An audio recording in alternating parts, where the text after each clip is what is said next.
Everyone, welcome to all on DGC classes. आज हम इस वीडियो में बात करेंगे ऑस्ट्रेकोडर्म के बारे में। इस वीडियो में हम उसकी कैरेक्टरिस्टिक्स देखेंगे। नेक्स्ट वीडियो में हम उसकी क्लासिफिकेशंस के बारे में बात करेंगे।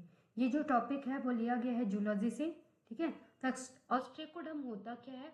ऑस्ट्रेकोडर्म्स were extinct jawless fishes that lived from late Cambrian to Devonian period, ठीक है। तो ऑस्ट्रेकोडर्म जो है वो एक्सटिंक्ट जॉलेस फिशेस हैं, मतलब ये एग्नेथन्स में आते हैं और ये हमको मेनली लेट कैम्ब्रियन से डिवोनियन पीरियड, लगभग मिडिल डिवोनियन पीरियड तक ये देखने को मिला, ठीक है।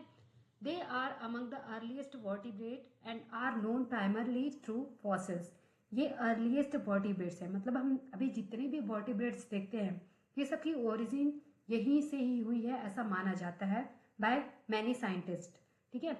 ये जो अर्लीस्ट वर्टिब्रेट है इसके हमको कोई लिविंग जो ऑर्गेनिज्म है वो नहीं दिखे हैं। हम इसकी स्टडी कैसे की है? फॉसिल्स रिकॉर्ड के अकॉर्डिंग ही की है, ठीक है।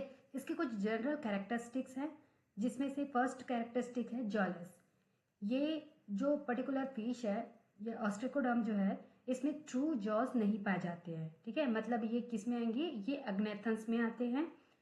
सेकंड इसका कैरेक्टरिस्टिक है कि ये बोनी आर्मर्ड फिशेस होते हैं, मतलब इनके जो बॉडी होते हैं वो कवर्ड होते हैं हैवी डर्मल बोनी प्लेट से या फिर स्केल से, है ना, और ये उसको प्रोटेक्शन प्रोवाइड करने का काम करते हैं। थर्ड इसका कैरेक्टरिस्टिक्स है कि कार्टिलेजिनस एंडोस्केलेटन को रखता है। इसके आउटर बोनी आर्मर के अलावा इसके इंटरनल स्केलेटन भी पाए जाते हैं।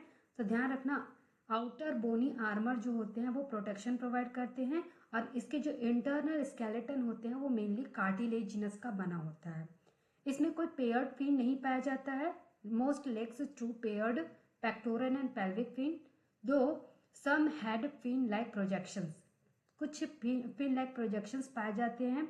किसी किसी बुक में ये भी दिया गया है कि इसमें हमको जो मीडियन फिन है वो देखने को मिलता है, बट पेयर्ड फिन्स यहाँ पर एब्सेंट होते हैं। प्राइमरली एम्प्लॉय अ सक्शन बेस्ड फीडिंग मैकेनिज्म, इनमें सक्शन बेस्ड फीडिंग मैकेनिज्म आपको देखने को मिलता है। नेक्स्ट कैरेक्टरिस्टिक्स है नोटोकॉर्ड प्रेजेंट। ये जो पर्टिकुलर ऑर्गेनिज्म है इसमें हमको axial skeleton, main axial skeleton through out life देखने को मिलता है, ठीक है। नेक्स्ट कैरेक्टरिस्टिक है लेग्ड थ्रू टीथ, ठीक है। इसमें टीथ नहीं पाया जाता है, मतलब टूथ लाइक स्ट्रक्चर्स होते हैं इसके में, बट वो जॉ से अटैच्ड नहीं होता है, इसलिए हम उसको ट्रू नहीं, टीथ नहीं बोलेंगे, ठीक है। स्मॉल और no eyes, some had reduced eyes indicating possible adaptation to murky water. इनमें आइज जो है वो रिड्यूस्ड हो जाती है, ये उसको जो मर्की वाटर है उसमें सर्वाइव करने के लिए अडेप्टिव बनाती है, ठीक है। तो ये जो पर्टिकुलर आपको रिड्यूस्ड आई दिख रहा है ये किसके कारण है? अडेप्टेशन के कारण है। गिल्स फॉर रेस्पिरेशन, इनमें जो रेस्पिरेशन है मेनली गिल्स के द्वारा ही होता है, ठीक है। मल्टीपल पेयर्ड गिल ओपनिंग्स यहाँ पर पाई जाती है।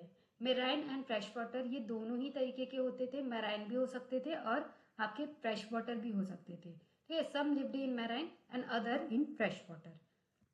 अगर हम बात करेंगे स्ट्रक्चर की तो ये रिस्टोरेशन है, मतलब ये जो हमको फॉसिल रिकॉर्ड्स मिले हैं उसका रिस्टोरेशन करके एक स्ट्रक्चर बनाया गया है, जिसमें इसके डिफरेंट डिफरेंट जो ऑर्गन सिस्टम है ना, डिफरेंट डिफरेंट जो पार्ट्स है, बॉडी पार्ट्स, उसको दिखाया गया है। तो देखो सबसे पहले ये है, ये आपके मीडियन नोस्ट्रिल को दिखाया रहा है, ठीक है। जबकि यहाँ पर पीनियल ग्लैंड है ना। डॉर्सल सेंसरी फील्ड यहाँ पर दिख रहा है आपको, कॉर्डल फिन दिख रहा है, डॉर्सल फिन दिख रहा है। देखो पेक्टोरल फिन यहाँ पर एब्सेंट होता है, ठीक है। पेयर्ड पेक्टोरल फिन एब्सेंट होता है, बट इसके जैसा प्रोजेक्शन आपको देखने को मिलता है, ठीक है। हेट्रोसिलस टेल होता है, लेटरल सेंसरी फील्ड होता है। तो इस तरीके की आपके ऑस्ट्रेकोडर्म आपको दिखाई देते हैं। नेक्स्ट वीडियो में हम बात करेंगे इसके क्लासिफिकेशन के बारे में। Thank you.